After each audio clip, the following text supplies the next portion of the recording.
Proposing an entirely new course for Blackhawk Technical College can be done in CIM at the course level. To access this, simply use the link that's embedded in the Faculty Resources page, or navigate to your MyBTC homepage, locate the Faculty Quick Links card, and click on CIM Courses. There are several factors to consider when proposing a new course for Blackhawk Tech. We in the CEDL Support Department strongly encourage and advise the following. First, have several discussions with your program deans, chairs, and advisors, making them aware of the new course that you'd like to propose. Second, contact CEDL Support, specifically the Curriculum and Assessment Instructional Designer, who can help guide and direct the conversation for planning out your new course. Things that are important to consider are reasons for the request, the course description that will show in the catalog from Banner, the course competencies that students will be expected to complete upon completion of the course, the prerequisites and the co-requisites that may be required with this given course, and then the amount of credit value and types and hours of instruction for the course. Having all of those things in place ready to go will help to ensure the streamlined process for this within the CIM workflow.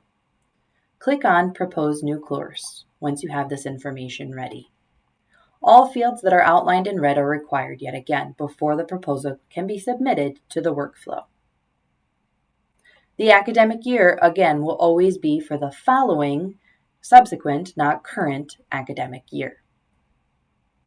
Make sure to click on the reason for your requests, filling out all these fields, the course description, the course competencies.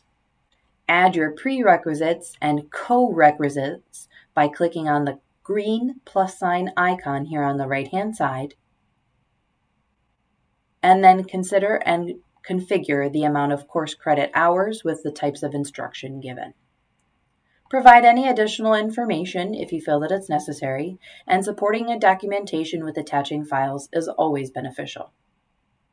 Finally, again, these are your last two reminders that are really helpful in whether or not you've had a discussion with your program's advisor about the new course you're proposing, and are the changes being made in WIDS, especially if this is a brand new course. You can always contact CEDL Support for help with this as well, as it may need to be pulled from the repository in WIDS in order to be a new and existing course at Blackhawk Tech. Save the changes just for yourself to come back to if they're not complete. However, no one in the CIM cycle will see them unless you save and start workflow to submit it to the CIM cycle.